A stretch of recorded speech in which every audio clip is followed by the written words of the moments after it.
Today's topic is numerical on BJT biasing. Here we will discuss all the numericals on BJT biasing one by one. So first we have taken the numerical on fixed biasing. So we have taken a circuit of fixed bias and we will just solve this fixed bias circuit. This is the circuit in which we have to determine the value of different currents flowing in this circuit and the voltage drop VCE, and with the help of IC and VCE we will determine the Q point of this circuit. To solve this circuit, we will divide this question into two parts. First, we will apply the KVL at the input side of the circuit and determine the different currents flowing in this transistor.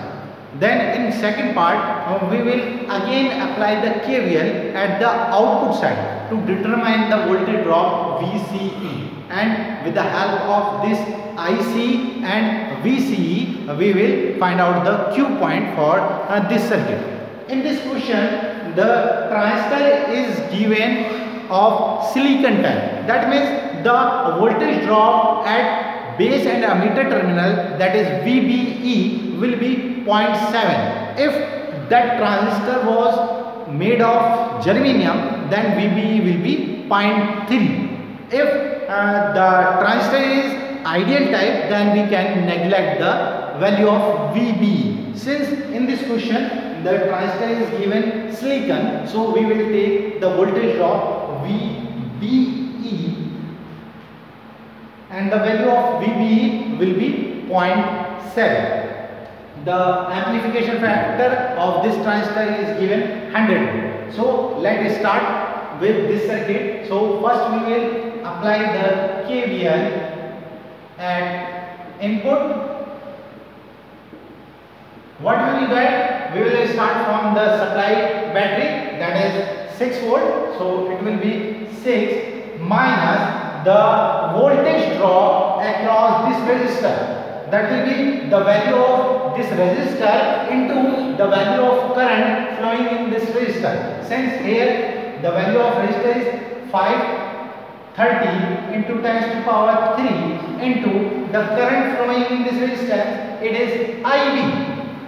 So it will be put IB here minus the voltage drop VBE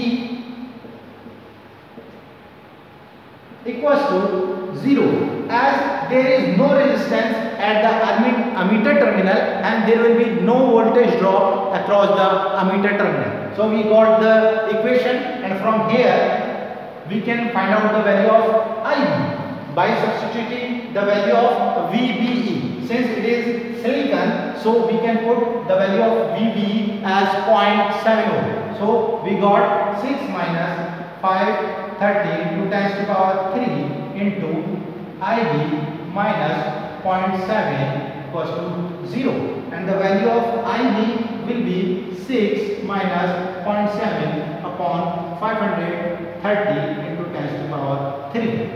So after solving the value, IB will be 10 microampere. With the help of this IB, we can determine the value of IC. As we know that IC is equals to beta into IB, so we will get the value of IC, that will be beta into IB.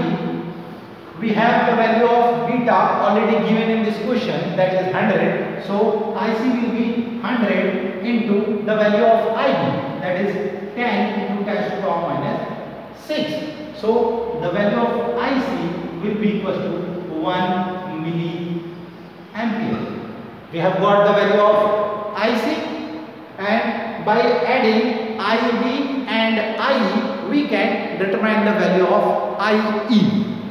Now to determine the voltage drop VCE, we again apply the KVL at output side. So let apply KVL at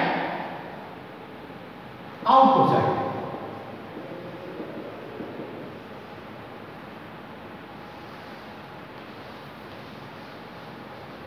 At the output side, we will start from this battery. We will got 6 minus the voltage drop across this resistor. Now the value of the resistor is 2 into 10 to the power 3 into the current flowing in this resistor, that is IC, minus the voltage drop across the transistor, that will be VCE, the voltage drop between the collector and emitter terminal, that is VCE. So we will put VCE here, and since there is no resistor at the emitter terminal, there will be no voltage drop, and we got the equation from the output side.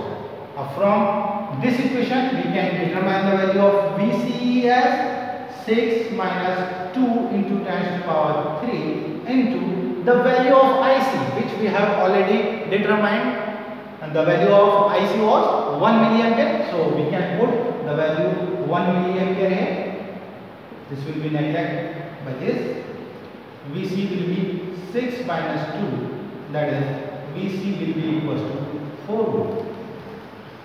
And we have determined the value of VC. With the help of IC and VC, we can put the value of Q point as 4 volt, 1 milliampere. So this is the Q point for the circuit of phase bias. In this way, we can determine the Q point of any circuit.